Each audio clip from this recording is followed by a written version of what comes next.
Hey guys, Doug the Michigan Piper coming to you from the Pipe Rush, and smoking my Medico today. Get that over there. You guys have seen this before. You know it's one of my favorite little smokers. Quickly became a favorite little smoker. In it, I have Prince Albert match, and there's a very specific reason why I have the match. That is because when I ordered it online, I didn't pay attention to what I picked. I went to pick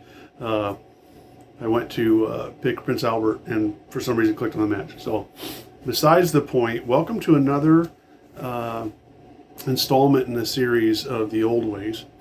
And today we're going to be talking about mead. And most people are familiar with mead. If you're not, it's basically fermented honey, is all it is. And it's actually one of the first type of fermentations that man ever figured out. And it goes back to hundreds, if not thousands of years BC, believe it or not. There's record of even the Chinese messing around with it in way back. So the bottom line in a nutshell, to make it very simplified, is you need honey, water, and yeast, period, to make your mead. Now you can make mead that's flavored. Technically, it's called a mellow mel. It's not called a mead. Mead is just honey and water. So, I will tell you, it's extremely fun to make, or I should say, easy and fun. But what we're going to do is I'm going to show you how we do it. My son and I, it was time to make another batch, so we decided that we were going to go ahead and do that. And I figured, you know what, we'll just go ahead and do that for the old ways and kind of share that with you guys. Guys, this is a very wide and shallow view of making mead. It's not getting in depth like the rest of my old ways videos. You know, there's if you watch 100 videos on making mead, you're going to find 120 ways to do it. So this is not a encompass all details on making the mead. This is just how we do it. And if you have questions, feel free to contact me. My information is in the about section of my page, and we'll go from there. In the meantime, I'm going to put the recipe and the ingredients, if I remember, down in the bucket so that you have that if you want to try it out yourself. And the biggest thing is, when you're starting out, I would suggest that you go with glass carboys that are 1 gallon. That way you're not wasting all that. Honey's not cheap, and you're not wasting 5 gallons worth of honey to find out either you didn't like it, or not 5 gallons worth of honey, but honey to make 5 gallons. I would suggest starting with a 1 gallon. It's cheaper. You find out what you like, and then when you find out what you like and you want to make a 5 gallon bucket or 5 gallon carboy, then you can use the smaller ones to continue to experiment after that if you decide you want to jump into it. So speaking of jumping into it, let's go ahead and do that. Okay guys, I just wanted to show you here. This is mainly on here for a reference, but this is kind of what you need in a nutshell in one picture. Now, I will tell you, these are 2 5 gallon carboys. You can need either 2 5 gallon or 2 gallon to get started. The small one there on the left is the 1 gallon. I would suggest you start off with that, so you're not wasting a bunch of honey if you do anything wrong. And then the 1 gallon jug you see there is just distilled water. We use that just to make sure we don't have any impurities in our mead water. Also, next to that, the 2 black top bottle there, that is our Steri-San. That is the sterilizer. It's a no rinse sterilizer, so basically you don't take the chance of getting soap in your mead, but you do need to hit everything with that. Anything that you're going to use that's going to touch any of this stuff needs to be rinsed in that. Then down the darker bottle there is just honey we bought from Walmart. Try to get raw honey if you can. It's going to make a better mead. And then you've got the big circle there. That's the tube for racking, which we'll talk about in a later video. To the left of that book, you have the vapor lock, which we'll explain a little bit. And then the yeast packet up above the book. And then the book itself I put in there because that's very important for notes that you're going to need for this.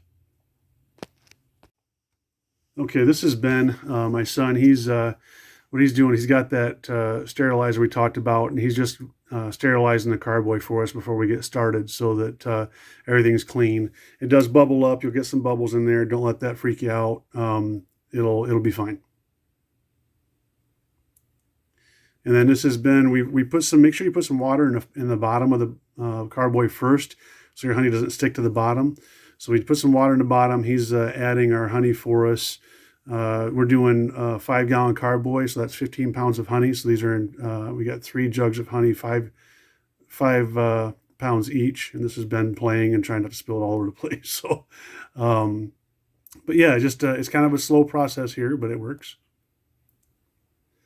And then this is activating your yeast. You have to activate your yeast before you put it in. And what that means is you get your water temperature to whatever it says. In this case, it's 95 to 98. There are different kinds of yeasts. And then stir it all up and leave it sit for a little while. That gets the yeast basically moving like little Pac-Men, and they're ready to eat something. And so you put that in that 95, 98 degree water, stir it up, and let it set for a little while. And then as soon as that's good and mixed, it'll be ready to throw into your Carboy. All right, so here's Ben getting ready to throw that in. Do about halfway through, so it's going to mix better.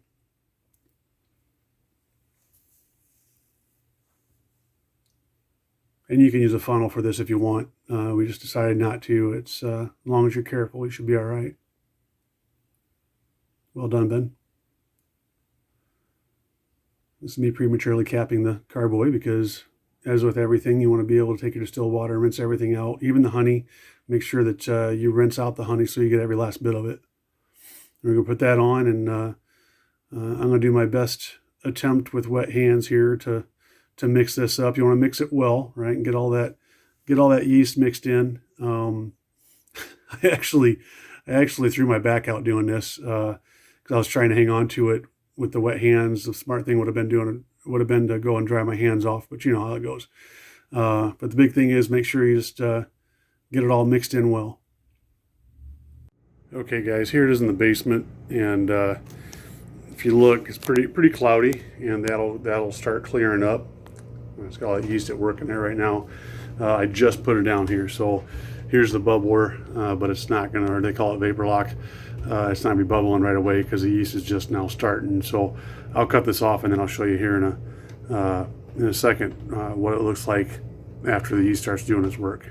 Okay, guys, so here's the vapor lock the day after. Now, we made one mistake on this, which is we got our Carboy too full. And you can see this is all full of the head of the mead, and it's now starting to come up into our vapor lock. So as you can see, the bubbles coming up. That means that the yeast is doing its job, and it's eating all that sugar and the honey and converting it to alcohol. The problem is, like I said, that mead's starting to come up into the vapor lock. And the whole job, I don't know if I explained this before, but the vapor lock's job is to allow to seal the Carboy off, but still allow the gases to get out. So it's doing its job, but like I said, we filled it too much. So I've already replaced this once or twice. I've got a few of these, so it's not a big deal to do. The important thing is to know that when you're doing stuff like that, anything that touches this bottle has to be sterilized. So it's super easy with that Steri-San. Basically, it's what they call a rinse free. In other words, you can dip anything in the Steri-San. You don't have to rinse it in the water after you're done. It won't affect your mead at all. So I'll do that. If it's going to keep doing this, I'll probably just get a turkey baster, sterilize it, and then suck some of the top of the meat out in order to keep that from happening. Because this is going to do this for weeks.